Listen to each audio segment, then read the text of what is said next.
Karen, I'm sorry. I went ahead and recorded some video before I watched yours because I was so excited. Anyway, here's what I had recorded before I watched your video, so enjoy! I know that, Karen, you were going to make the first installment of this, but this was just important to me, and I felt like doing this right now, so deal with it. I'm doing it now. Anyway, I realized I haven't talked to you since school started, which is horrible because I love you. And so I want to tell you a couple of things. I made you a mix that is like 24 hours long, and I put it on a USB drive, and I'm going to mail it to you, and I haven't yet. I'm sorry. But I'm going to mail it to you, so just don't worry about that. I'm taking a music composition class. It's really hard, kind of kicking my ass. And then I'm also taking a playwriting class. That is also kicking my ass a lot. It's really hard. Everything I'm doing is really hard right now.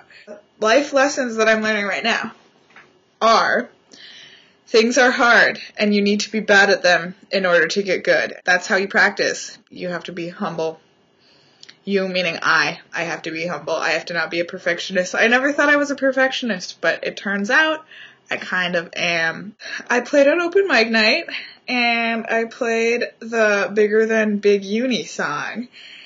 Except I didn't play the Bigger Than Big Uni version, because people would have been like, what are you talking about?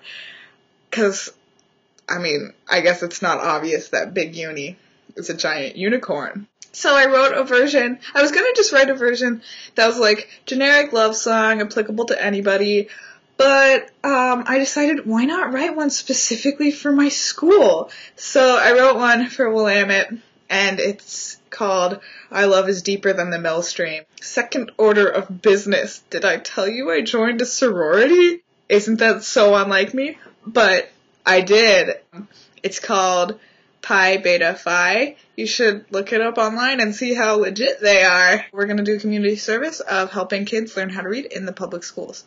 I haven't actually moved into the sorority house yet, but the other day I went and got frozen yogurt with them, and I was like, oh my god, I'm getting froyo with my sorority sisters!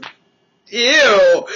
But I love them, and it's cool. It makes me really happy.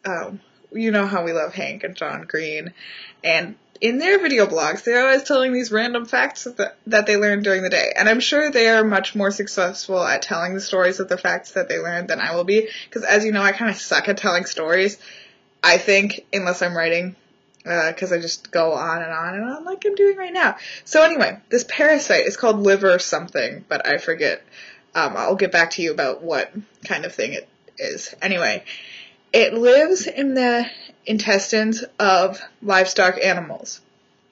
And so this is its life cycle. It starts out in the intestines, gets excreted by the livestock, ends up in the manure in the grass. Then snails come along, and they eat the manure, because that's what they do. And then the snails start excreting snail slime, because that's what they do. And then ants come and eat the snail slime, because the parasite has made it taste really good, apparently, to ants. And so then the ants' nervous system gets attacked by stuff in the snail slime that was there due to the parasite. And so the ants then think, oh my god, we have to go climb to the highest place that we can get to, which is usually the tops of the grass. And then more livestock come and they eat these ants. And then the parasite that is in the ants goes into the livestock, goes back into the intestines, and the whole thing happens all over again.